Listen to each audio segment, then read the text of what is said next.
Gear up for Sports Talk on the South Carolina Radio Network. It's your final word on sports all across the state. Be a part of tonight's show. Call us at 800-956-7266 or email talkback@sportstalksc.com. Now here are your hosts, Phil Kornbluth, Kevin McCrary, and Tom Hayes. We needed a game like this. We needed a game. We were up 7-1, and then next thing you know, it's 8-7, and our guys didn't panic. We kept competing. In the bottom of the eighth, we all came together in the dugout, put our arms around each other, and said, hey, we got this thing. All we got to do is get the leadoff man on and bring the winning run to the plate. We'll get that momentum going our way, and our guys did that, and I'm just so proud of our team. We've had some tough breaks, and, injuries, tough losses, games in their hands. But they come to the park every day, good fashion and work and good spirits, and they're not a defeated group by any stretch. And they know they have a lot to play for this weekend and next week, and I think they're excited about that. Good evening, everybody, and welcome back into Sports Talk, South Carolina Radio Network, downtown Columbia. Phil Kornbluth, Kevin McCrary, Professor Tom Hayes, Pat Jack Daniel behind the bulletproof glass tonight. Our phone line is 800-956-7266, 800-956-7266. More like 80 proof. Who's that? Jack Daniel. Yeah. We'll let him testify to what his proof is. 800-956-7266. You heard the two coaches there, Monty Lee, Chad Holbrook, one finding a way and one searching for a way. Monty Lee, they eat pressure like candy. Last night, they come from behind. They blow a big lead. Credit to Coastal Carolina for going ahead. And then Seth Beer hits the grand slam to pull the Tigers from behind and win that game against Coastal Carolina, give them a positive vibe going into their final regular season series against NC State in Raleigh. South Carolina last night, a winner over Upstate. Alex Destino hit a big home run for South Carolina, something he's done midweek, I think now 3 weeks in a row. Wofford, Presbyterian, and Upstate. Can he keep it going as the Gamecocks host Georgia beginning tomorrow night in their final regular season series? And the Gamecocks, their NCAA tournament begins tomorrow night. They have to win games, or they're not going to be playing in the real NCAA tournament in a couple of weeks, guys. It's do or die now for South Carolina, and it's not going to be a good feeling for the fans or for Chad Holbrook to look into the dugout and see Clark Schmidt in a sling, Madison Stokes in a little cast-type thing on his wrist, Chris Cullen in a knee brace. These are very important players, all who will not be playing for the Gamecocks the rest of the season, and they will be missed at a critical time. Mm-hmm. Yeah, they are in do-or-die mode, really, for the rest of this week. They have to sweep Georgia, and then they have to go to Hoover and win at least 2, maybe 3 games, maybe more. You think so? Even with a 15-15 SEC record, if they sweep Georgia, which is not as easy now as maybe we thought after Georgia won a series against Kentucky, won a series against Mississippi State. All of a sudden, they're playing well. They're playing well. They have a young team that Chad Holbrook talked about today that's now starting to play better, get better pitching. Not going to be that easy out than maybe we thought. No, and then again, you talk about Kentucky. You almost figure Kentucky would go into this because they're still even though they have a few veterans on that team, here's a team that's not used to being that close to trying to vie for a division title. And then sometimes, the legs start to creak on you down the stretch. South Carolina, well, this is your opportunity. If those guys who haven't been playing, hey, here's your chance. See all the walking wounded next. And see what you can do. Well, last night, Justin Rowe played second base and did a nice job, had a home run for him, and he knows second base is now his job because Tolbert is now playing shortstop, but he's playing hurt. He has got, I think it's a hand. Yeah, thumb hand situation that continually bothers him. With Hopkins out in center, it's day by day. He's got that quad problem that he's had for 5 months. They cannot figure out, why it continues to bother him. Some days it's just so bad he can't go, and other days he's able to give it a roll. So they hope to have him available. Justino will be in the lineup somewhere. They have to figure out who's going to play first base still at this late junction of the season. So it's still an evolving story there with Gamecock baseball. Now, if you take a look at the projections out today by D1 Baseball and Baseball America, their field of 64, neither has South Carolina in the tournament as of today. Baseball America has the Gamecocks as one of the first 4 out. USC, La Coastal Carolina, and Utah. They're being mean to the Palmetto State. They do have Clemson hosting a number 1 seed, not a national seed. They have Clemson hosting as a number 1 seed, with Winthrop the number 4 seed, Vanderbilt the 2 seed, and UConn the 3 seed. That's at Clemson. That's by Baseball America. They do not have the Gamecocks in the tournament field. Their top 8 seeds: Oregon State, Louisville, North Carolina, Texas Tech, Florida, TCU, Kentucky, and Stanford. Those are your top 8 national seeds. That's by Baseball America. D1 Baseball, pretty similar.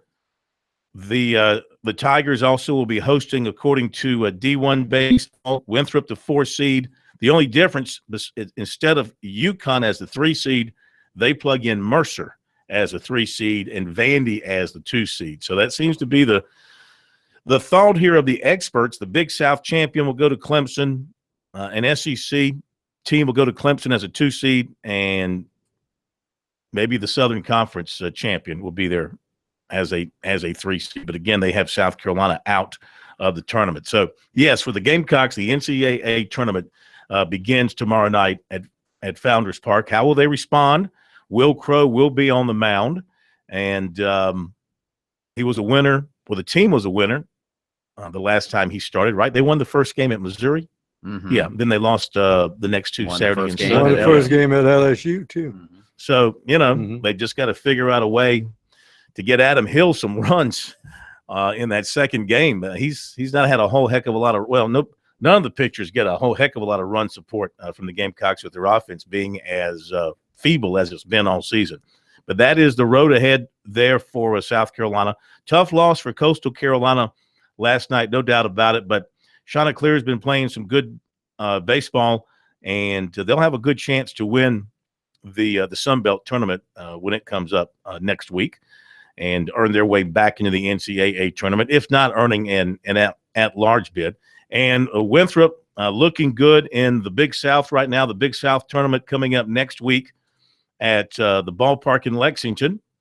Back for a second year there. That was the place where Coastal launched its run to the national championship. That's right. They beat Liberty. I was there for the championship game. They beat Liberty 1-0. And it was obviously a heck of a ball game, very exciting ball game. Ended on a very close play, a great defensive play. If I remember correctly, I think Coastal turned a double play to end the game. And little did we know, a few weeks later, Coastal would be crowned the national champions. I mean, think about the journey they went on after that. They went to the regional in Raleigh. They were on the brink of losing. Yeah. Got the rain delay, came back and won that regional, go down to LSU, do their thing there, and then go to Omaha and Florida, play right to the very end. Yeah, beat some good teams. Absolutely. On the way. That regional in Raleigh, it's still is one of the great stories, and how they came back and won on the brink of elimination, down in the bottom of the 9th inning. Then the rain delay comes, the batter's at the plate with runners in scoring position with 2 strikes. Yeah. And it has to go back to the hotel room. to go to sleep with that on your mind. Goodness. And then you go back out to the ballpark the next day, get warmed up, and step into the batter's box with 2 strikes and the game and season on the line. And they said, after they won that, that's when they felt like, hey, they're going to get it done. And they won that slugfest at LSU. That's when I really thought they could take it all the way, despite an injury they had with the second baseman.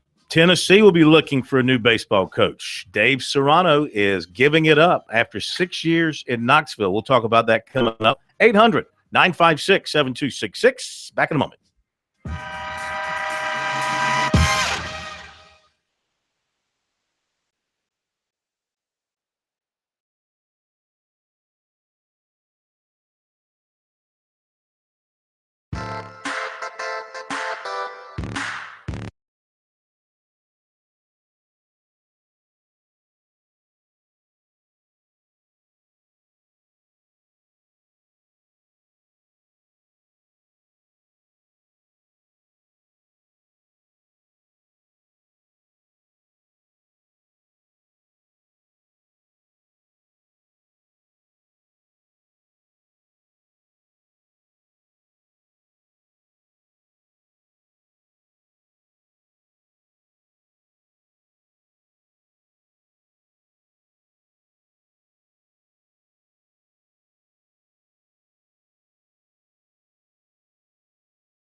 South Carolina Radio Network from famously hot downtown Columbia, South Carolina, the capital city.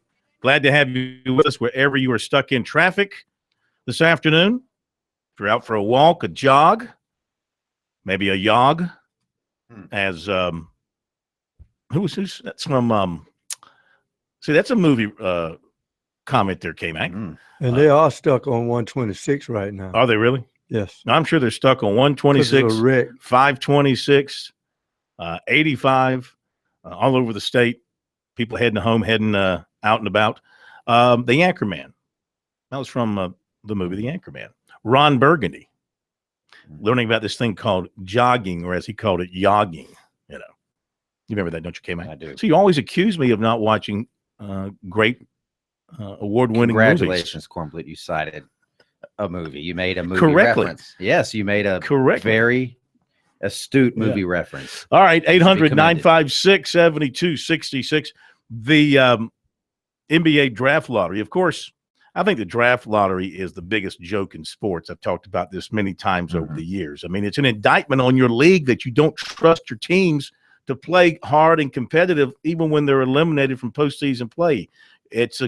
You're giving into the belief that your players and your coaches are just going to dog it, take their paychecks, and go home. That's what the lottery is.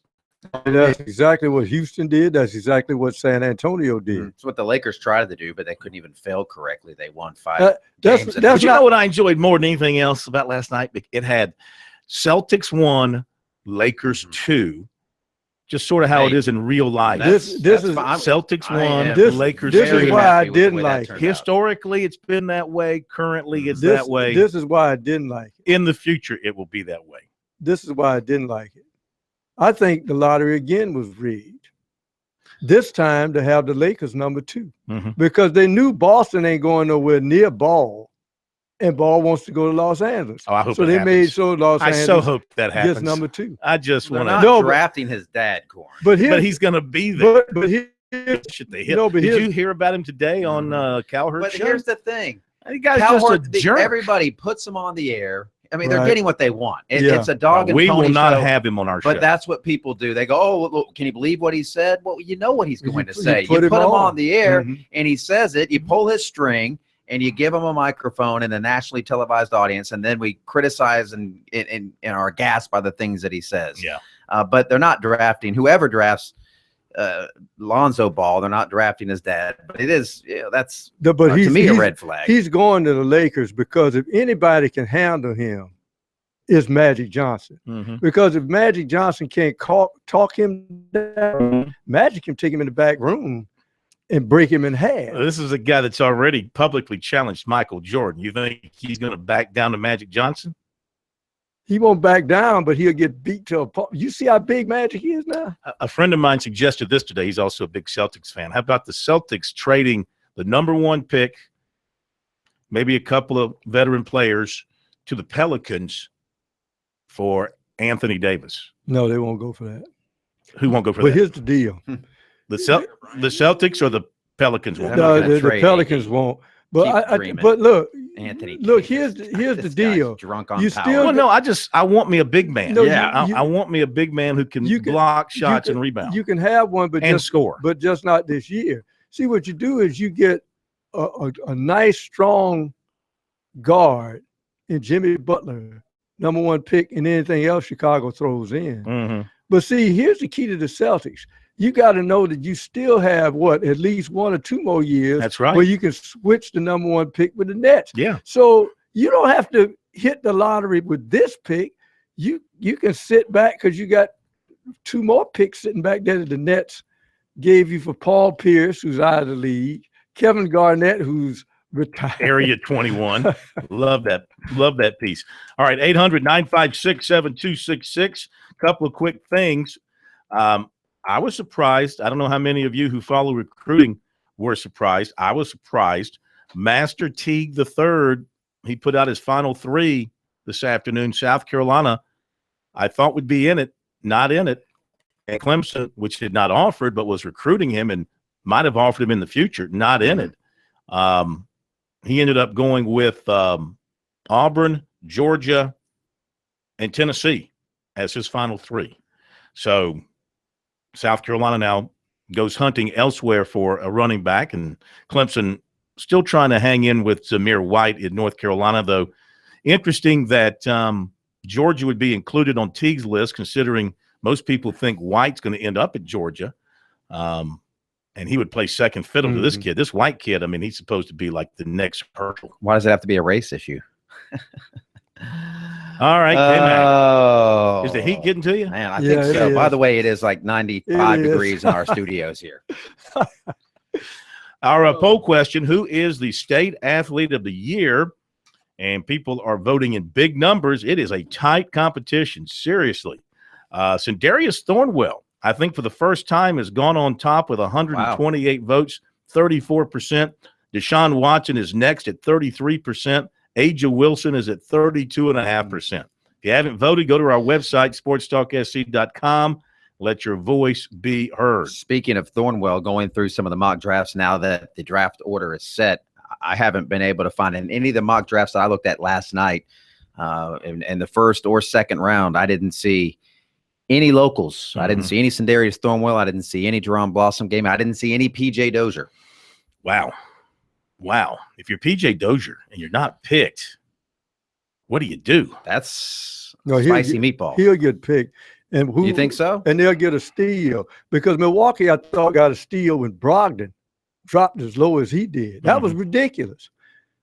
Sometimes a good, solid player, they see senior next to your name and they stay away from you. They think that if you pass your 20th birthday, you're too old. NBA is just crazy. I mean, is it that easy to get into that league, to be young and talented? I mean, you got guys who really are, I guess, ready to play in the NBA in high school. They just make them go to college for a year or make them go overseas for a year. You would never think that about the Major League Baseball or the NFL. Well, I don't think many 19-year-olds are even ready for the NBA. I think teams believe they're going to develop them. A lot of these guys that come in at 19, they don't really turn into all-stars until they're 23, 24 years old. They need 4 years or so in the league to A, develop physically, and B, learn the game. And to me, it's a risky proposition giving a 19-year-old several $1 million and expecting him to stay focused. You get those special guys like Kobe Bryant and Kevin Garnett that are dialed in, focused competitors. But Magic Johnson. Yeah, you get a lot of other guys that aren't. And that's money can change a lot of people. So that's a big if. And that's the question with the Celtics. Do they take that pick? They don't really need a young guy to develop. They're in a win now mentality. They're trying to chase down LeBron and Golden State. So to me, I do think what I would do if I was Boston is try to package that pick and get an experienced veteran. Jimmy Butler. Well, see, the key point is people don't understand that while he has turned the corner and is now a superstar, Isaiah Thomas, I think, has one more year left on his contract. He's 28 years old. Correct. Yeah, so all right, to Tiger Bryan in Lancaster, let's jump there quickly before we hit the break here at the bottom of the hour. Tiger Bryan, how are you? Man, I'm doing great. How y'all doing, guys? We're doing great. It's good to hear from you. Man, I hope y'all stay cool and stay hydrated, man. Hydrated? Yes, sir. Well, listen, when you have a producer by the name of Jack Daniel, we're in good shape. Y'all are in trouble then. Tiger Bryan, do you know anybody by the name of Jack Daniel? Do you know a Jack Daniel? I don't. My son whooped a boy named Jesse James one time, though, at middle school. He whipped a boy named Jesse James. Yeah. Then he came after him with his posse. Nah, well, he jumped on everybody in the it was in the gym class. He played. So Jesse James would jump on everybody when the shorts, was between their legs. And my boys martial arts like me. It keeps his tail pretty good, All right, hang on a second. We'll come back to you. Take your call and others when we come back.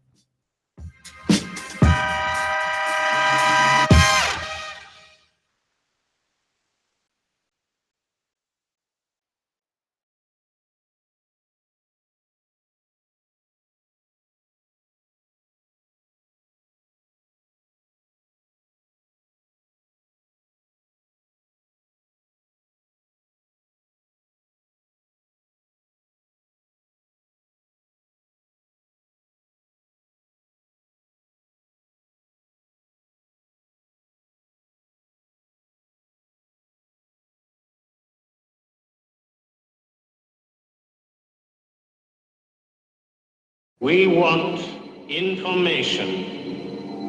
Information. Information.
All right, coming up on Sports Talk tonight, we are jam-packed. Got to get it all in. First of all, we've got SC Wild coming your way tonight at 7:30. Captain Billy Downer will be here with all his intellect on the great outdoors. Great time to talk fishing, of course, as things have really warmed up and people are getting on the lakes and the ocean, starting to drop a line here and there, and, of course, plenty of water sport activities that he'll be talking about and giving you some advice on how to protect yourself and be careful on the lakes and the oceans and the rivers here in South Carolina. And we're going to hear from Chad Holbrook and also Monty Lee looking ahead to their big games. Also some comments from Will Muschamp, who was in Atlanta last night. Got some of that for you, too. Back to Tiger Bryan. All right, Tiger Bryan, sorry to hold you up. That's fine, man. Hey, I appreciate what y'all do. I got a question for you. Do you know that little girl that plays for Latta? I'm a Buford High School guy down here in Lancaster. We play for the state championship in softball. Yep. The little shortstop, she's going to South Carolina. Okay. And one of the catchers going to Presbyterian. And they stole the game from us up here Monday night. Now, this is a girl. This is a young lady that plays for Buford is going to South Carolina? No, they plays for Latta. Plays for Latta. Home of champions. Okay. I was not aware. Yeah, they in Latta. Beavers is in Latta tonight. Correct. We got to win tonight, and then we play Friday night. Up 1-0 at last check, by the way, in the third. Who's up? Latta. Hey! Oh, man, don't tell me, Dad. Oh, did you have it on DVR? You're going to watch it when you got home? I'm sorry. Hey, it's on I didn't mean to ESPN. spoil it for you, It's man. on ESPN3, so you can. I thought it's on the Ocho. I think it's on the Ocho. What? I picture a little Sullivan girl, Sydney Sullivan. She's going to Limestone. Yeah. Yeah. But they played the hearts out the other day. I mean, it was 5-3 in the 7th inning, 2 outs. We got robbed. We threw double plays. They missed 2 double plays, and we got robbed on throwing 1 out at the 2 out. We had 2 outs. And threw 1 out second. And I don't know who that umpire was. But if I'd have got a hold to him, He's from Latta. Yeah. He's From from Latta. Latta. He's the mayor. I think he's the mayor of Latta. The umpire. All right, Tiger Brian, we got to go. All right, man. Y'all have a good night. Thank you. Thank you very much. TB all over the 2A softball championship there. Let's go to where are we going next there, Patrick? Mike the Fan from Myrtle Beach. Mike, welcome into Sports Talk. How are you? Hey, good evening, gentlemen. I'm here in Myrtle Beach for the bike rally week, but I turned on this station because you guys are on, and I heard you talking about a couple things. I hope you've got the contest going. I hope the quarterback of Clemson, Mr. Jackson, and the leader of the women's basketball team, Dawn Staley, coached, I hope they tie and are both declared the winner for the Athlete of the Year. That's just one opinion. What do you think of that? Is Dawn Staley in the running? No, not Dawn Staley. Not Dawn Staley herself. You mean Asia Wilson, and you're talking about Deshaun Watson. Yes, yeah. Are you riding one of those Harleys down there this week? Are you on a Harley? No, I'm too old. I'm 56 years old and retired, and I have a dog. And so we are in a Nissan Cage, little stays, and at night we're at the hotel. Okay. Corn rides in one of those little. He rides one of those little NBA. sidecars when he goes down there for I bike told you week. I took the moped down there. He rides in a sidecar. I took the Sports Talk moped. I did a burnout at Suck Bang Blow. I was a featured burnout. And you're a burnout, all right. Well, you know, Dawn Staley drives one of those 3-wheelers. She does. Yeah. She's from Philly. She's from Philly. Yes, she is. Yeah, I met her now. I indeed from heard Philly. you talk about the NBA. Yeah. I heard you guys talk about the NBA. Correct. Now, the NBA, I've been saying this on national radio on other stations, CBS and ESPN and ABC. Yeah. The NBA has an image problem because they've turned out to be serving up more or less I call garbage. And so Philadelphia had a process going on that is probably never going to work out. And the Lakers got the number 2 pick, in my opinion, because Boston was not going to take this LeVar Bell's son. And I think exactly what you were talking about, rigged, fixed, how can we get interest back? That's pro. I think kind of that's how that happened. He's the conspiracy theorist let's here. Put it this way. The Lakers had an almost 50% chance of landing in the top 3. It's not like they were the 11 or 12 team and got up there. They had one of the worst records in the NBA. They were one of the 3rd worst team in the NBA. They got the number 2 pick. So I don't think you need Oliver Stone to start connecting dots there. How they got number 2 pick. If you want to talk about conspiracy theories, the Lakers should have Chris Paul on their roster right now. They shouldn't have had to make the trade that even made them give up their draft picks. But the NBA, in their infinite wisdom, didn't want the Lakers continuing to be a super team. So they busted up the Lakers. The salary cap, the luxury tax, that was created solely because of the Los Angeles Lakers. Now the Lakers have self-inflicted a lot of their wounds now that they're trying to recover from. We'll see if they can, but they're going to have a good nucleus of young talent at least. But then again, I asked the question. I've never seen a guy get so much credit and never had success in a long playoff run in Chris Paul. Even when New Orleans had the number 1 seed in the entire West, they didn't get out of the second round. Thanks for your phone call. We really appreciate it. Always good hearing from you. Be careful with all those motorcyclists rolling around down there. 800-956-7266. The NCAA Golf Regionals wrapped up today, and only Clemson is moving on. Tigers a strong finish today in their regional in Tennessee, the College Grove Regional, and they'll be moving on to the NCAA Championship Tournament. Give you the story on the Tigers today. They finished in a tie for second They shoot 5 over today, 293. It was really yesterday when they made their move, shooting 284. So they finished tied with Vanderbilt and Kennesaw State, and they finished, let's see, they finished 2 shots back of your region winner, which was Central Florida. Getting it done today for the Tigers. Let's see here. Carson Young today, he had a 72. Doc Redmond a 73. Bryson Nimmer a 76. William Nottingham a 72. And Austin Langdale a 76. So nobody really tore it up, but nobody really blew up. They throw out one of those 76s, gives you those other scores of 72, 73, and 176. And that was good enough for the Tigers to hang in there. 5 teams advance, and Clemson is one of those, and they'll be moving on to the NCAA national. As far as what happened with South Carolina playing in West Lafayette, the Gamecocks did not have a good day today. They shot a 302 score, same score as yesterday, 14 over. They finished plus 31 in 9th place, 23 shots back of UNLV, but 13 shots off the cut. Purdue finishes 5th at 18 over. The Gamecocks at 31 over. So they do not advance. UNLV, Auburn, Illinois, New Mexico, and Purdue advance from that regional. I guess I should give you the other teams advancing with Clemson from their regional. It was UCF, Vanderbilt, Kennesaw State, Clemson, and Lipscomb all advancing there. Then you had the College of Charleston playing in the Austin regional, and they had a pretty good day today. 5 over, 289, left them at plus 23, 16 shots off the cut. Arizona State, the number 5 team, plus 7. College of Charleston finishes 8th. Oklahoma State, number 1 there at 13 under, followed by Texas, Iowa State, and Ole Miss.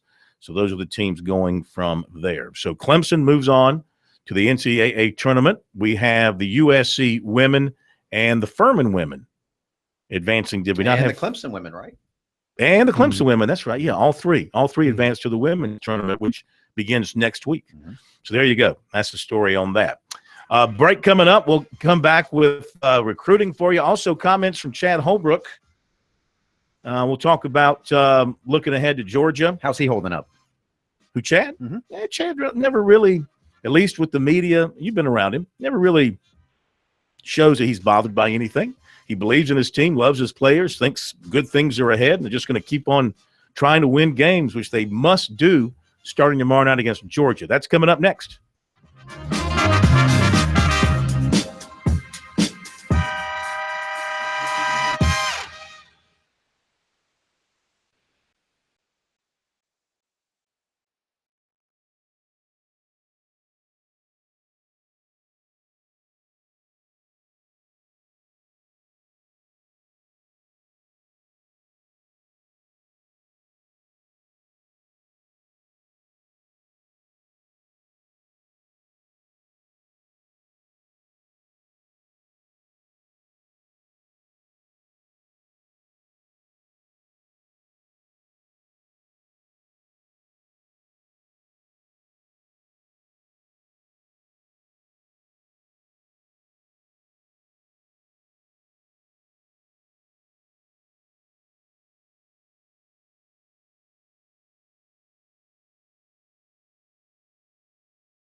A very important series this weekend, our last regular season.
Big baseball weekend coming up as the college season is winding to a close. Last regular season league series, Clemson at NC State, USC back at home, trying to end the long drought in SEC play. What is it, 7 straight SEC series the Gamecocks have lost going into this last one against an improving Georgia team. Gamecocks knowing that every win for them now would be huge.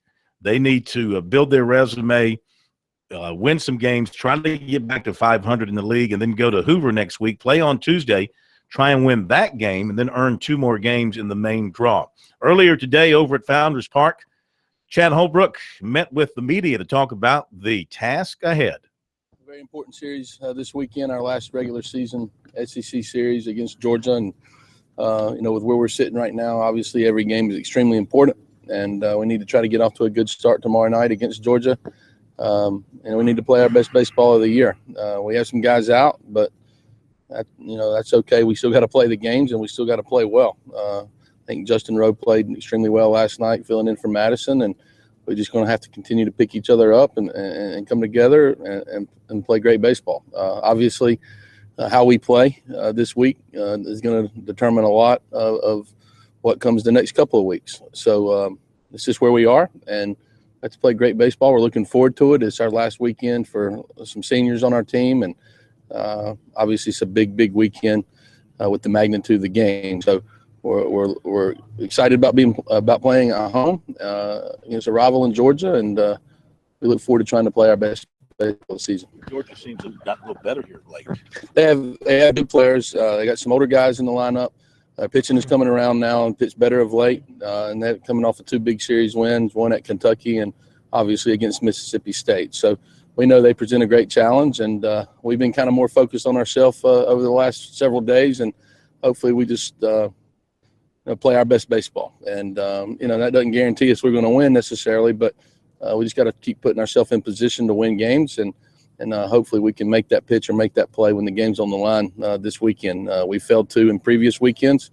Maybe we can do it this week and put ourselves in a decent position. You kind of feel like your NCAA tournament starts this weekend with the games you have to win? Well, I think you can look at it that way. I mean, it's obviously you don't put yourself in a good position at all if you lose the series this weekend. So, there's a lot riding on this weekend for our team, and but we're playing at home, and our kids are excited. They've had a good practice, played pretty well last night, and hopefully we'll play great. We're going to have to, and I certainly know. I think our kids understand where they are, and anything short of winning a series is going to put us in a very difficult spot. And obviously we got next week as well, but we need to get off to a good start and try to play one game at a time and go 1-0 tomorrow and keep it simple and then worry about Friday when it gets here. Between this series and Hoover, is there a number of wins you feel like? I'll be honest with you. I'm just trying to win tomorrow night, and I don't think anybody knows that. I know our metrics and our numbers are good, but you got to put yourself in that conversation, and that comes with winning some games. We got some games on the table that we need to win, and how many I don't know. That's not I can't answer that. I know that we certainly going to have to win more than we lose for sure, and probably by a couple of games. So we'll see. I don't know if there's a magic number. Let's try to win tomorrow night, and then maybe put ourselves in position to win the series, and we'll be getting a little bit closer to that. But right now, it's one game at a time. Guys know what's at stake coming into this weekend. Can you speak to the team's sense of urgency heading into the games against Georgia? Well, I mean, I think they know they have to go out and play. And the one thing I will say about our team is they've played hard every night. And we've had a couple games, maybe two on the schedule that's gotten away from us. We've been in position to win every series that we've been in. And on the road, especially, I think the last all road series in the SEC, we've been in position to win the series the last day with, sometimes less than 3 outs to go. And you just got to keep putting yourself in that position. They've played hard, and they've been together this whole time through. I've enjoyed being around them. They just have to make that next step and make a pitch, make a play, defensive play, or come up with a big hit late in the game to kind of cement a big series win. And obviously it's a big one this weekend, and hopefully we'll play our best baseball. We're certainly going to need to. You look into your dugout and you see Schmidt and Stokes and Cullen all sitting over there. Is that kind of a coach's worst nightmare at this time of the year, not to have all your horses ready to run? Yeah, I mean, you'd love to be, we'd love to have Clark this weekend, obviously, and Cullen and Madison, but we don't. And you can't. It's not been fun not having all your guys, but at the same point in time, you got to focus on who you do have. And our team is good enough to win with who we have, and that's the mindset that they have to have. If they don't feel good about themselves, or they're going to, feel sorry for themselves with who's hurt, then they're certainly not going to perform. And I didn't sense any of that from our guys. Our guys believe they're good enough to win, and I don't think they're going to use the injury thing as an excuse in any way, shape, or form. And at least I hadn't sensed any of that during our games, during yesterday's game, during practice today. I've liked where their mindset is. There you go, Chad Holbrook talking about the big series. Coming up, recruiting in a moment for Tiger Bryan. 1-1 Atlanta and Buford. They're in the top of the fifth at the Death Dome in Atlanta, where few who venture in not wearing the beloved green and gold come out alive. 2, recruiting. USC and Clemson did not make the top 3 with running back Master Teague III of Murfreesboro, Tennessee. Now, Clemson people, just because somebody doesn't like you enough to put you in the top three, don't take it. Don't be so defensive about it. I can't get all these tweets. We didn't offer him. Clemson didn't offer him. Da-da-da. Well, you liked him enough to have him in for a visit and to go see him and to talk with him regularly and to contemplate offering him. Really, Clemson's only going hard after Zamir White, who apparently they're not going to get, but they've got several other running backs on their board that they're considering. Teague was one of those. So Clemson was very interested in Master Teague III, but he was not going to put a team on his short list that had not offered, and they never did come up with the offer. South Carolina did offer and wanted him badly, not going to get him. So his final 3 turned out to be Auburn, Tennessee, and Georgia for Master Teague III. He'll be announcing within a month. Defensive back J.C. Horn of Alpharetta, Georgia, told rivals USC is now his leader. He had been favoring Alabama, but talks have cooled, he said. Linebacker Rosendo Lewis of Deerfield Beach, Florida, has USC in his top 7. He also has Oklahoma, Ole Miss, Miami, Arkansas, Oregon, and LSU on the short list. No commitment is imminent from him. Running back Jayshon Corbin of Melbourne, Florida, decommitted from Tennessee. He has a USC offer and interest from Clemson. And so you can see those two maybe trying to get back more strongly involved with him. Clemson offered 2019 defensive end Nolan Smith II of Savannah and IMG Academy. Clemson also offered defensive back Tay Barber, 5'9", 183, Cypress, Texas, outside of Houston, plays receiver as well. Tigers like him as a corner and safety. Assistant defensive backs coach Mickey Kahn is recruiting Barber for the Tigers. He's been out to see him, and he says he has a definite high interest in Clemson, plans to visit this summer. He also holds offers from TCU, Houston, Wisconsin, Arizona, Oklahoma State, Iowa State, Missouri, Arizona State, West Virginia, Indiana, Utah, Rice, Kansas, and others. Standing out with him right now are Clemson, TCU, Arizona, Arizona State, Utah, Missouri, Iowa State, Oklahoma State, and West Virginia. USC offered defensive back Lance Robinson Jr., 5'10", 175 of New Orleans, becoming the first SEC offer for him. Arizona, Arizona State, Colorado, Kansas, Kansas State, Tulane, and others have offered. Pat Washington is the Gamecock recruiter, and Robinson said he's been working him hard, and the offer means a lot to him. And he says he loves the direction the program is headed. He's going to try to visit USC this summer, also looking at Arizona and Kansas for visits. He has been to Kansas State, Tulane, and LSU. Does not have a favorite. He'd like to make his decision before his season. Got a few more recruiting notes we'll give you on the other side of the top of the hour break. Don't go away.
Well, I mean, it's big for us. I mean, anytime you win a game in that fashion against a really good team.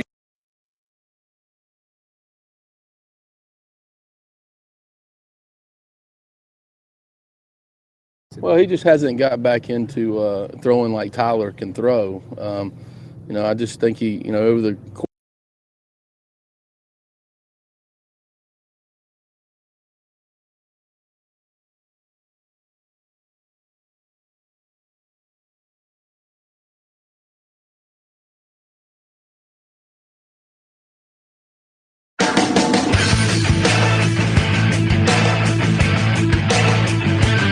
Live from Columbia, this is Sports Talk on the South Carolina Radio Network. Be a part of tonight's show.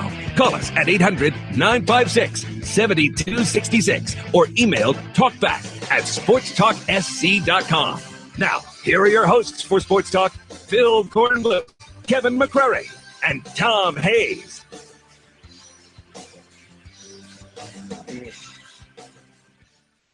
All right, we're back at Sports Talk, South Carolina Radio Network. Time to get my LeBron hate on here coming up soon. He is to me, he's just the anti-everything for the next 7 games, in all likelihood, possibly, maybe. Maybe we'll win it in 4, but it might go 7. We'll have to wait and see. Well, don't be surprised if you don't really, in this series, complain about Kyrie Irving. Oh, yeah. Listen, I respect Kyrie Irving. I respect Kevin Love. I respect Trenton Thompson. I mean, they're loaded. This is David Goliath, Christians and Lions, Pillion Dutch Fork. This is not on paper, not a real good matchup in a lot of ways. Mm-hmm. Yeah. But they don't play it on paper. That's right. You can't measure the heart of a Celtic. Let me finish up the recruiting here for you. Got a few more notes to get to. I wanted to mention, too, going back to that Nolan Smith kid offered by Clemson. He is currently a Georgia commitment, by the way. USC offered running back Tay Pruvens of Gurley, Alabama. Tennessee, Auburn, LSU, Ole Miss, Louisville, Duke, UCLA, and Georgia Tech, other offers. USC also offered 2019 athlete Aiden Robbins of Louisville, 2019 defensive end Derek Hunter Jr. of Fort Myers, Florida. Tight end John Fitzpatrick of Atlanta was offered by Auburn. He also has a USC offer and many more. Wilson defensive back Zion Keith was offered by Old Dominion. He's a Wake Forest commit. Basketball 6'5", UNCW transfer CJ Bryce, as we speak, is wrapping up his official visit to USC. Tells us he's had a good visit. No commitment at this point. He's also been to NC State. Texas transfer 6'7" Tevin Mack of Dreher was at Alabama Tuesday, according to media reports in Alabama. That's the first reported visit for Mack that I've seen. I hear Georgia, of course, a lot on him. Not hearing anything now, South Carolina, Clemson with Tevin Mack. So there you go. That's it in recruiting for now. Don't forget to check our recruiting out on the website, sportstalksc.com, and on Twitter. Use the hashtag STRecruiting. Also, USC linebackers coach Coleman Hutzler was by Spring Valley High School today to check on Channing Tindall, no doubt. Latta has taken a 2-1 lead on Buford in the AA softball state championship. Bases loaded walk, getting the go-ahead run home there. Came back. You okay? That's how you do it. Yes. Caught you mid-yawn? Yeah, I know. Just trying to survive here. But thank you for noticing. All right. Monty Lee and the Tigers getting ready for their final ACC regular season series. NC State on the road. The Tigers have, let me think now, swept by North Carolina, swept by Louisville, and they beat Wake Forest in a series. They took 2 or 3. Lost 2 or 3 to Florida State. And then lost 2 or 3 to Florida State. 1 in, let's see, 1 in 5. Let's see, 6. Between Florida State, North Carolina, and Louisville, the big dogs. 1 and 8. Yeah. 1 and 8. Yeah. Yeah. And NC State's getting hot now. They're above 500 in league play, starting to make some noise. Of course, the Tigers rallied last night to beat Coastal Carolina, grand slam by Seth Beer, helping the Tigers come from behind after they had a big lead. They blew it, and Beer hit the grand slam to give the Tigers the win there at Doug Kingsmore in the final regular season game of the season there. Here's Monty talking about the importance of that win moving ahead to this NC State series and beyond. Well, I mean, it's big for us. I mean, anytime you win a game in that fashion against a really good team and a great program and a team that's, used to winning at a high level. I mean, Coach Gilmore and I go way back. I mean, we've had battles for many, many years, and he's just someone that I respect an awful lot. His teams are extremely fundamentally sound. I forgot about They beat you in a lot of different ways. And, they charged ahead there at the end, but we kept plugging away and we found a way to get it done. So it's definitely big for us. We needed a win. I mean, that's the bottom line. We needed to win today. We have, obviously been struggling, but, the one thing that I will say is, what's happened in the past doesn't matter. It really doesn't matter. The only thing that matters is what's happened today. And that was our message to the team today. The guys we talked a little bit before the game, had a meeting, and the only thing that matters is right now and today. And we all know we've went through a tough stretch, but we keep talking about that tough stretch we went through, and it's still on our minds. We need to let that go. The only thing that matters is what we do today. And what we did today is we took care of business. So, we got to win today. Hopefully it'll give us some confidence going into NC State, who's red hot. I think they had won 11 out of 12. I think I read somewhere. They've got a great team, and they're fighting, to put themselves in a good position going into the ACC tournament. So we got our hands full this weekend, but this is a big win for us. And what a way to close out the regular season here at Doug Kingsmore Stadium. How about our fans tonight? Our fans were unbelievable again. A lot of energy in the crowd, and that's what we need. We need that desperately. Our guys need to feel that and see that and get energized by it. So we really appreciate our fans tonight and the whole year. And we did not lose a midweek game all year.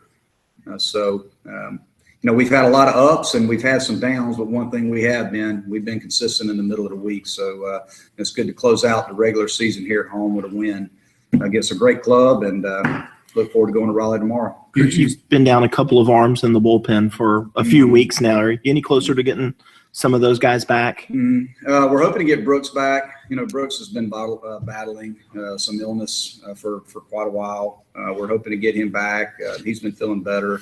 Ryan Miller begins playing catch tomorrow, so he'll start his throwing program tomorrow. So we're hoping that we can get him back here within the next couple of weeks, because he's a huge part of our bullpen. With those two guys have been down for a while for us, so if we can get both of those guys back to full strength, whether it's Brooks this weekend, Ryan Miller, hopefully maybe ACC tournament, regional, we don't know. It's just going to depend on the progression of the throwing program. And Chris Williams, we got to get Chris Williams back. That's a huge bat for us. And we sat in today because he was sore. He's really been trying to rehab hard and get his strength back in his shoulder. And he was just really, really sore. And we felt like it was best to give him a rest to try to get him ready for NC State this weekend. Lonnie, speaking of Chris, is it something that's going to linger throughout the rest of the season, or you think this could heal up before postseason starts? It's a good question. A lot of it's is going to depend on how he feels as he progresses through throwing. It's just a matter of really just how stiff his arm gets when he throws, how he bounces back, kind of with a day-by-day progression of throwing. He'll be able to hit. We'll be able to use him in a DH situation. But as far as throwing goes, a lot of it, I think we'll know more probably over the next week as far as with his throwing, is the more we can get him out there to throw. And, hopefully he can build that strength up, and the inflammation that he has in his shoulder will lessen over the course of the week or go down. And, hopefully he'll be able to catch we hope, by the ACC tournament. But we'll see. A lot of it's just going to depend on how he feels. Today was his first day of throwing again, and he threw light about 40, 50 feet. All right, Monty Lee, the end there talking about his catcher, Chris Williams, dealing with arm issues, and they're trying to get him healthy. He's an important part of what they can do, both in terms of defense and his offense. The Tigers they still have some guys swinging a pretty good bat. Roman's batting .387, 6 homers. He's having an all-conference kind of year. Chase Pender's batting .315, 6 homers. Seth Beer, average is coming up to 293. He's got 13 home runs, 47 RBIs, and he's been walked 52 times. His own base percentage is .462. Very, very impressive. Even though the batting average isn't where he would want it to be, I'm sure, power numbers and everything else still look good. We'll be right back.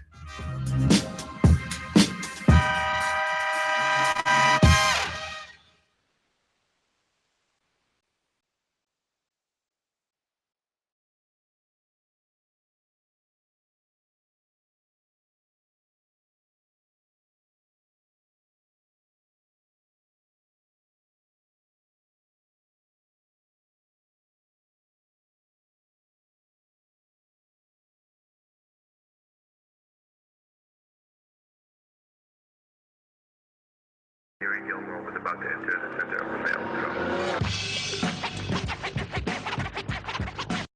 Gary Gilmore was about to enter the center of the mail drum.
Gary Gilmore was about to enter the center of the mail drum.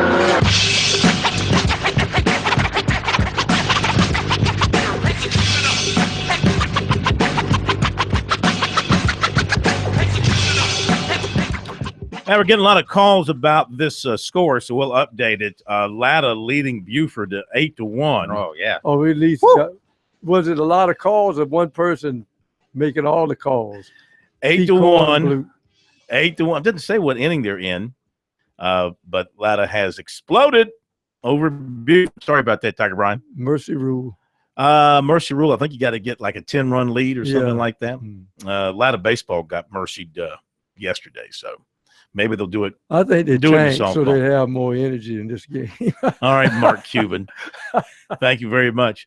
Some emails and some comments on our website, SportsTalkSC.com. A lot of people commenting on your story, K-Mac, about Gamecock baseball. Frequently asked questions where things stand with USC baseball. One writer says, I've grown to detest comments such as, that's baseball. Give the other team credit. I can't endure watching USC baseball this year. If the team played fundamentally sound, I could endure watching and even seeing them get beat. But I agree with most of the comments. This team would have trouble beating a good high school team. Well, that's a little extreme. Over the top, a little over the top. I mean, they haven't who other than North Carolina, who else has beat them in the midweek? They lost one to Kansas State maybe early in the season. They haven't lost a lot of the midweek games. Their trouble has been by and large. And well, they've lost a lot of home games. We went over that the other night. They've lost a lot of home games. You know, they lost a home game to a Greensboro game of the season. Lost a home game to Kansas State. Lost a home game to Wright State. Wright State. I mean, those aren't bad teams. No. Lost a home game to Wright Clemson. State took 2 or 3 against Clemson. Lost a home game to Clemson. Lost a homer to Alabama. Of course, they won that series. So anyway, this person's just not happy. Here's another one. I mean, that's understandable. Chad, history lesson. 2014, lost home regional to Maryland, first time ever. 2015, missed NCAA tournament, first time in 16 years. 2016, lost to North Carolina by 15 runs, biggest deficit in 19 years. But now, to be fair, they went to a super regional in 2016. And they nearly went to Omaha in 2013, his first year. And 2017, lost to North Carolina by 15, first time giving up 20 runs in 20 years. Lost third consecutive annual series to Clemson, first time in 24 years. Lost to Kentucky by 18, biggest deficit in 20 years. Lost 7 consecutive SEC series, first time ever. A couple more here. The players haven't progressed under Holbrook. They have regressed. Another one, Holbrook recruits. Gets the players, shows no emotion, win or lose. They need a hitting coach. May not fire him this year, but it will happen. There are proven coaches who would jump at the chance to be at South Carolina. The facilities do most of the recruiting. And on it goes. Facilities, yeah, that stadium. On and on. Inanimate object. Lands kids. Now, last night, Will Muschamp, who's having a nice spring, was in Atlanta for another meeting on his Spurs Up tour. He met with the media there. This is pretty good stuff because there's a lot of personnel questions asked of Muschamp, and he gives answers to that. Here's Will Muschamp talking with the media, beginning with the comments about Bryson Allen Williams and what he might do for the defense this year. Well, I think Bryson needs to have a big year for us. I mean, he's a guy that's going to be able to play stack linebacker as well as rush. He's got really natural rush instincts and able to flip his hips and move his hands and feet at the same time, which is hard for some guys. But he also plays extremely well in space at linebacker and played really well for us last year. So we're expecting a big year from Bryson. Yeah. What do you anticipate from Jameis Williams and Aaron Sterling? Well, Aaron's a guy, we're really excited about. Was a very good player at Tucker. They got him to the state championship game. We've got really great initial quickness and a guy that we're expecting to come in and compete. I know he will. And Jam's a guy, again, we're really excited about Jam. I felt like in Gwinnett County, he's probably been the best player in Gwinnett County the last 2 or 3 years. Saw him in early there at Archer and then this past year at Grayson, a guy that we've got a lot of confidence in. Speaking of Mike Peterson, how have you seen him grow as a coach over his first year? Well, I look at Darius English, who's had very little production his previous 3 years at South Carolina, and I think he was 4th in the Southeastern Conference in sacks. So stats speak for themselves as far as those things are concerned, and He did an outstanding job with Darius. Really, the entire room. He got Dennis Wonham from Stevenson High School here in Atlanta. Played extremely well as a freshman, and Dennis got our MVP of our spring. Tell you what kind of production he had. So, the players are usually a reflection of their coach, and those guys have played at a high level, and I compliment Mike for that. Two seniors on the defensive line, Taylor Stallworth and Dante Sawyer. Where have you seen them make strides? And you're too. Where have you seen those three guys make strides from the end of last season to now? Well, Dante is a situation where Dante had a labrum surgery last year. He missed an entire offseason of lifting. And that affects you. It affects – he played much better as the year wore on because he's been in the weight room all year. And you've got to build strength levels in order to withstand and play in our league. Taylor Stallworth, I think, will be as good an inside player in the SEC. He's a guy that plays with good pad level, good strike. He can anchor. He does have pass rush ability inside. And Uric Jones is a guy that I think improved tremendously from day. Didn't really find a home position-wise till we got there, and has been a guy that really has been a productive guy for us. Evan Henson, when he got finished with basketball, how much did you see from him before he left for the summer? What's kind of his role on the single field? Evan has stayed in Columbia for May. So he's in May, knowing that he missed a lot of the off-season program. But, so he's lifting with our guys right now. We got about 45 guys on campus lifting right now, and he's one of those guys. Are there any of the signees who won't be able to come in May because of graduation or other circumstances? Right now, everyone's on track to be ready to go for summer one. Mm-hmm. I think Keyshawn Nixon's got one other class to take, and we're kind of working through that right now. But I think everybody will be ready for summer one, to my knowledge. How the players? I'll know more probably in about 2 weeks. Yeah. We still are kind of working through some things, and it's hard sometimes depending on where their graduation is. And some schools are a little bit more strict than others about letting them, leave early. Yeah. How have the players responded to Eric Wofford so far? I think, Eric's done a really nice job for us. Excited about what he brings to the table, his experience, obviously being a head coach as well, and seeing things as far as big picture is concerned. So I like how we gelled up front. I think moving Zach Bailey to right tackle was a good move for us. We've got some good competition at left tackle, some competition inside. And, I think we've got 8 guys right now that we feel pretty comfortable about on the offensive line. I think Zach had some off-season surgery. What's the status on him? He's fine. He's out of a cast next week, and he'll be able to get rolling pretty soon. Were there any other minor surgeries? No, that was it. And I know the chief focus obviously is on the football operations building, but what would you like to see next? Where's the next area of improvement that you? Well, obviously that's a pretty big operation to get that done. So right. I just want to get that done. I'm not worried about anything else after that. For you, what's, I guess, the best feature, biggest part of that I guess excites you the most? Well, I think it's a one-stop shop. Yeah. And at the end of the day, when you bring a young man and his family to campus, people want simple. Yeah. They want to be able to see this is where my son's going to sleep, this is where my son's going to study, and this is where he's going to get developed as a football player.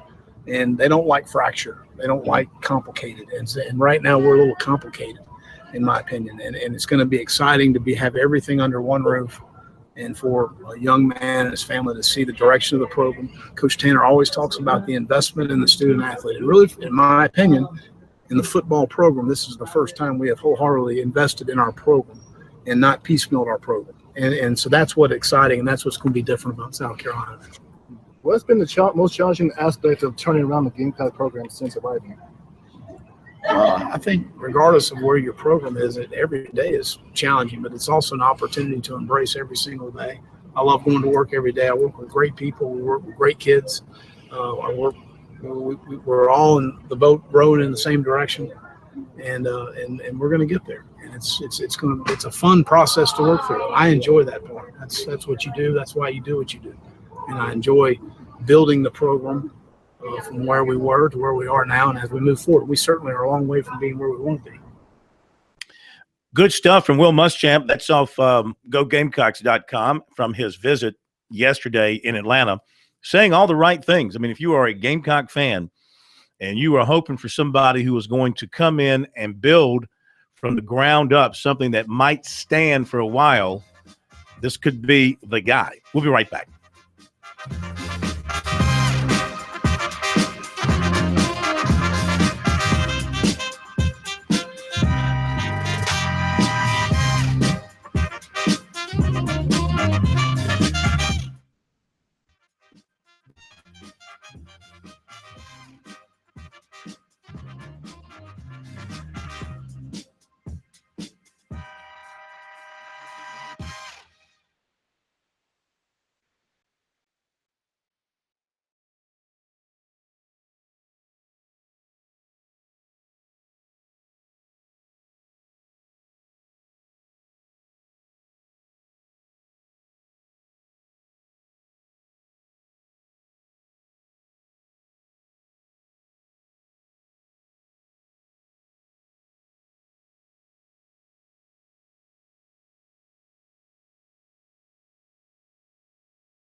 We motor along here on Sports Talk on a Wednesday night. Phil Kornblut, Kevin McCrary, Professor Tom Hayes with you.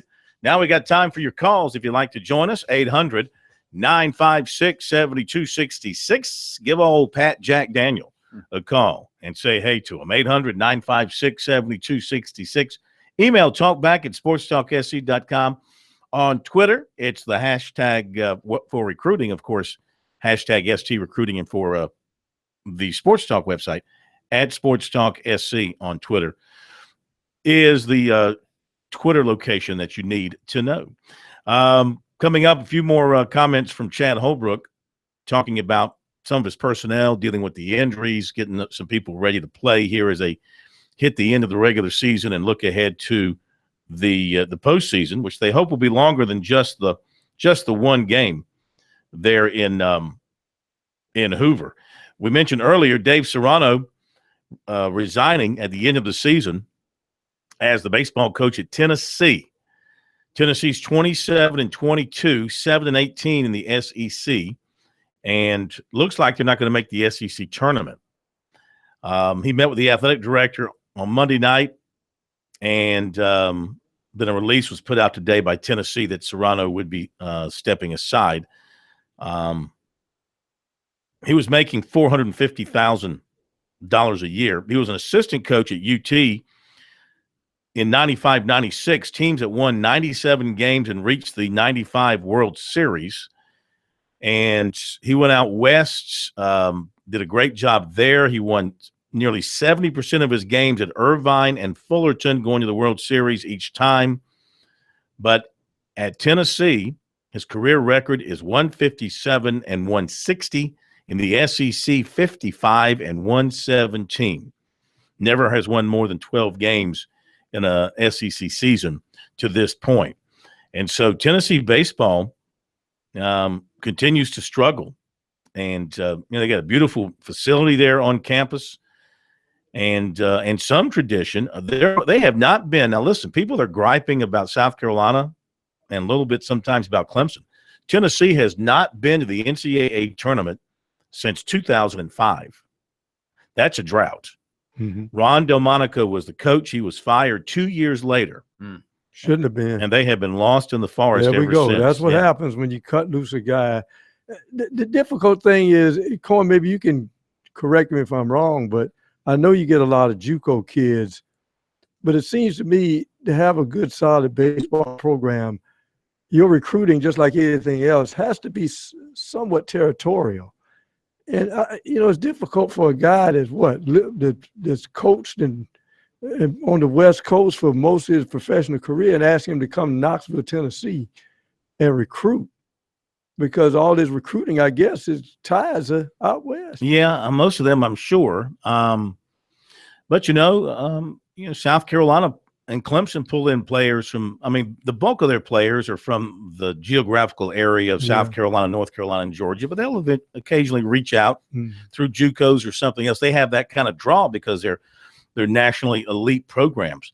So Tennessee will have a new baseball coach moving into next season. I wonder what direction they will move in. Will they go looking for an established winning head coach somewhere, or maybe an up-and-coming young assistant coach who's got success written all over him? It just depends on, they're paying this guy $450. So that tells you where they are in terms of how much they want to pay for their baseball coach.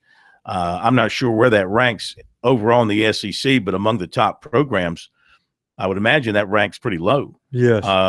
Holbrook, Corbin, O'Donnell, they're all making much more than that, I think. I'm not sure about Corbin. What's the old Georgia coach doing?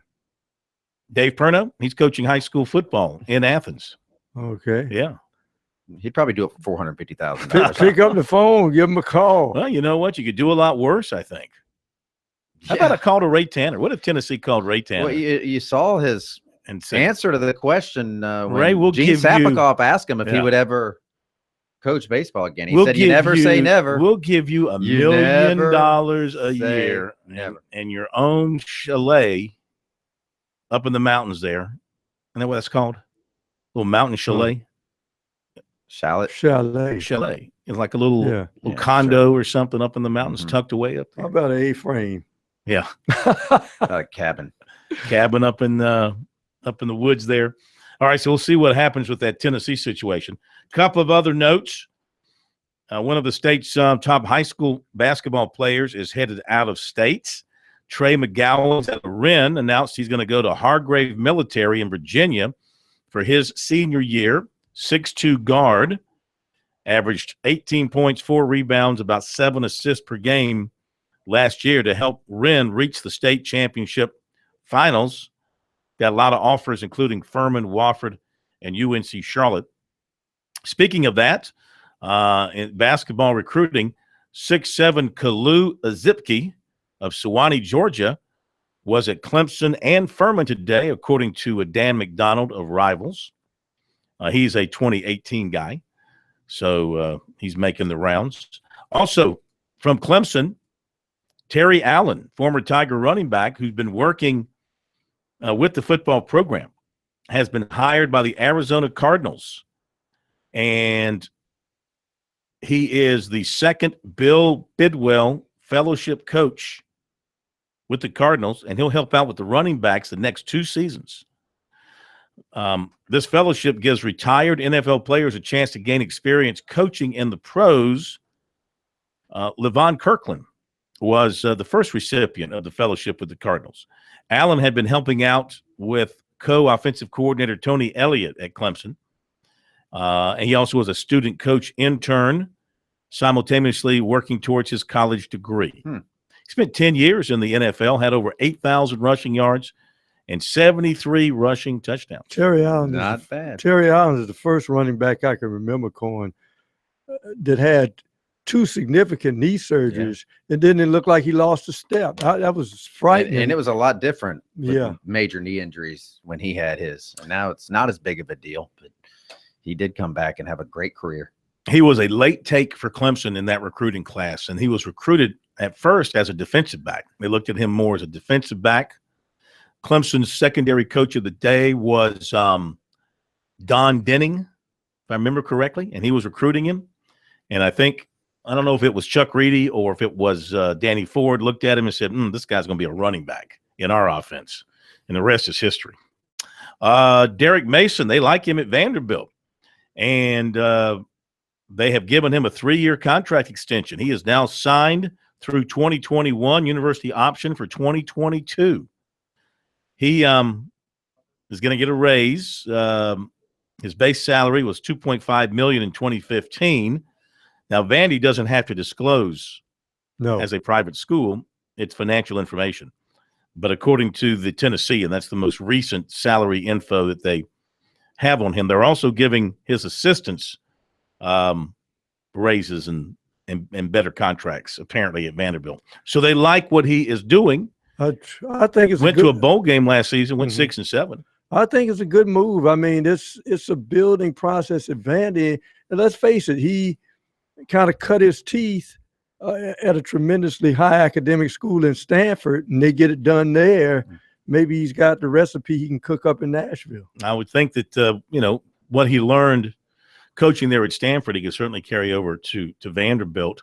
They play good defense at Vandy. If it's the offense, he gets the offense going. I mean, they'll be tough early in the year, in particular, until they start getting a little thin in the talent area because of injuries and things of that nature. But when they've had good quarterback play, they've been pretty tough here of late. Anchor down. Yes, absolutely.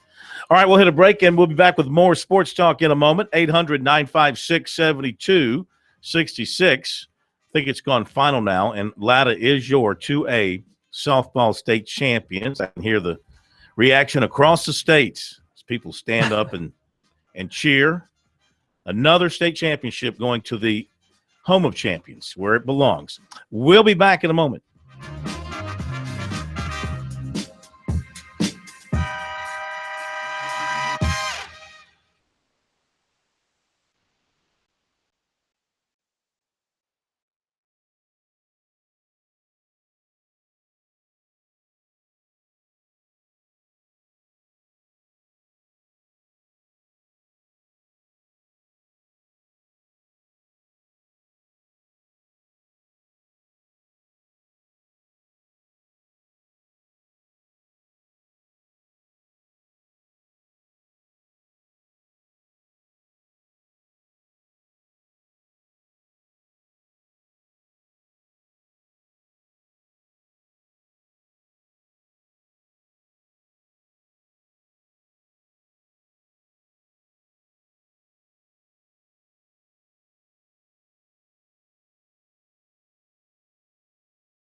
All right, final few minutes with you tonight here on Sports Talk, 800-956-7266. Celtics and the Cavaliers tipping off at 8:30 in Boston, Game 1, Eastern Conference Finals. I know it kills you, K-Mac. I know it kills you.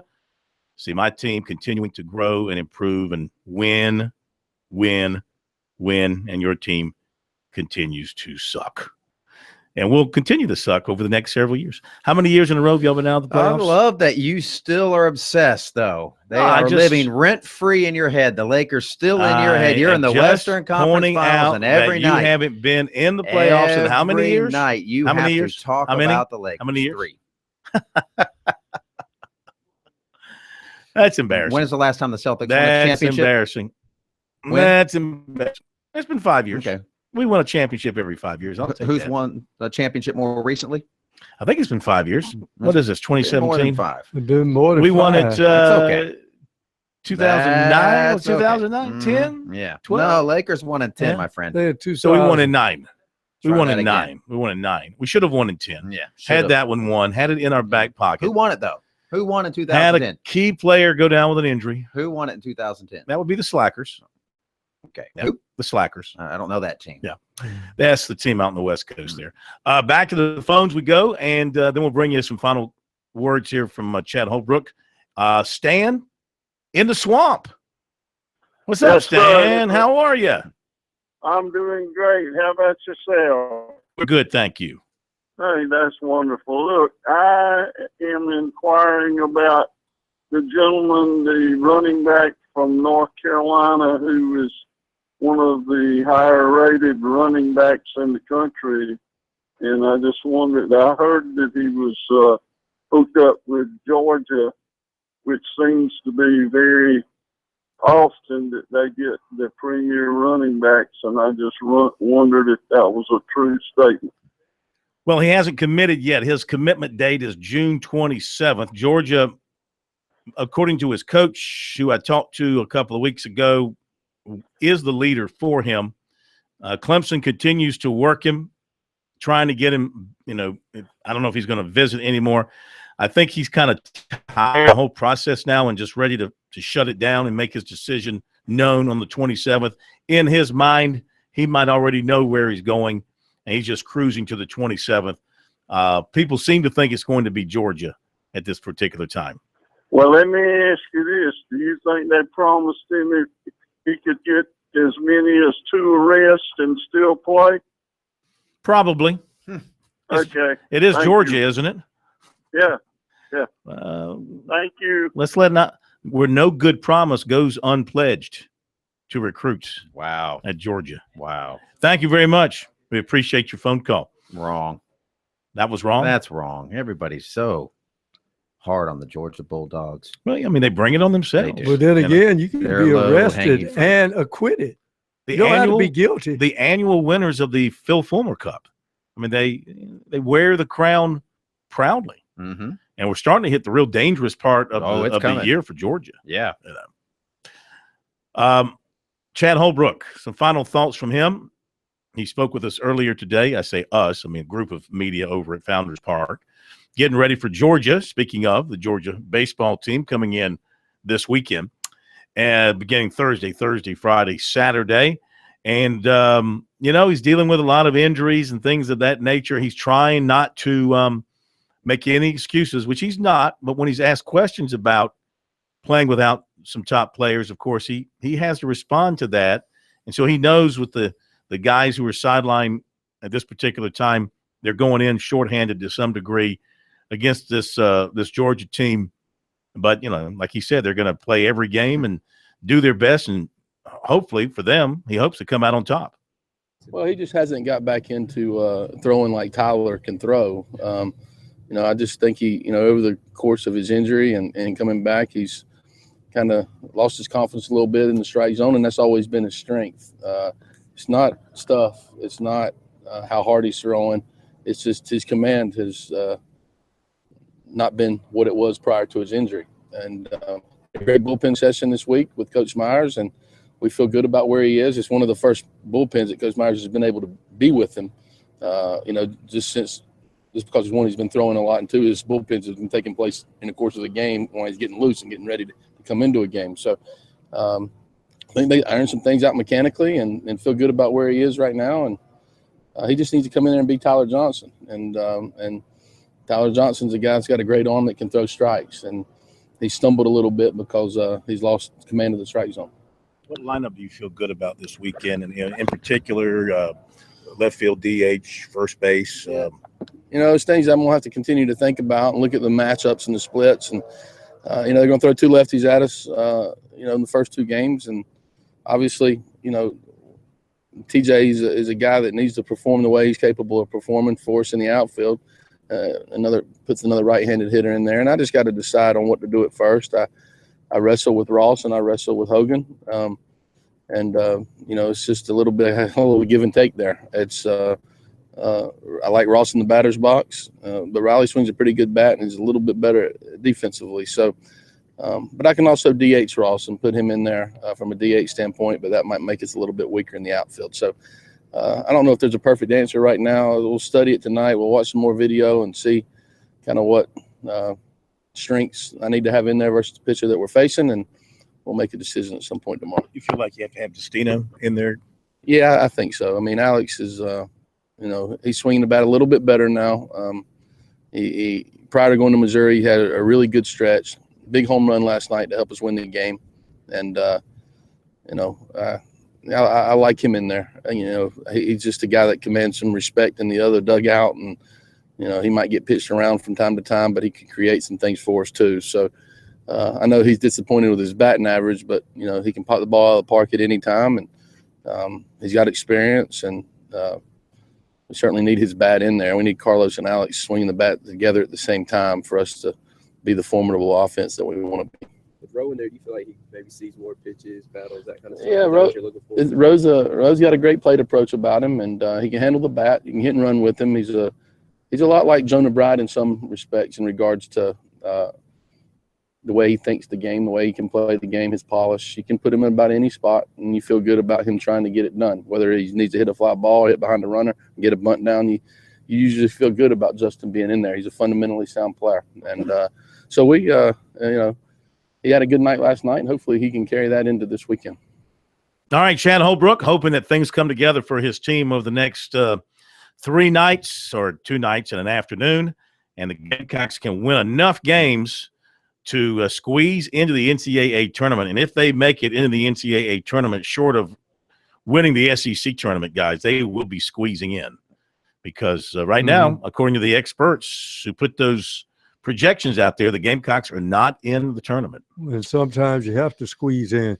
And it's interesting, too. You almost think when they've lost 7 series in a row that you would accidentally win a second game in a series. But it has not happened. I have never seen a team lose 7 series in a row and in that 7 hadn't gotten swept, which means that they had a more than 50-50 chance to at least win another series, but just could not get it done. Georgia, we talked about them and their last couple of SEC series. They beat Mississippi State 4-1 and 4-1 after losing the opener 9-3. So they took that series. Before that, they beat Georgia Tech 8-7.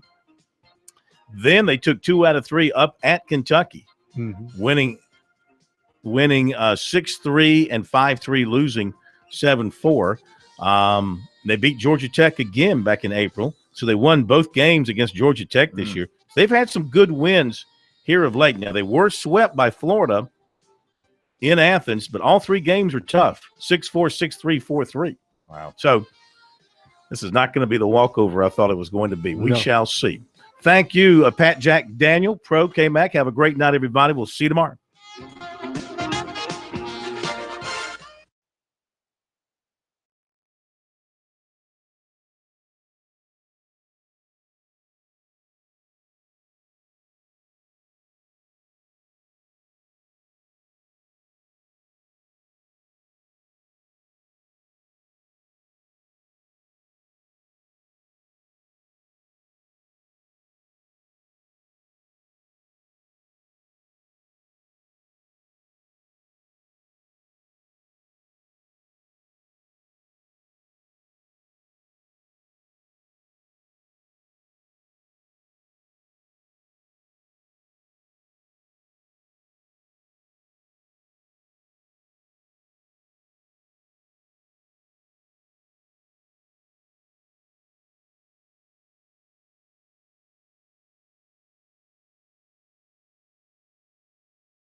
It's baseball.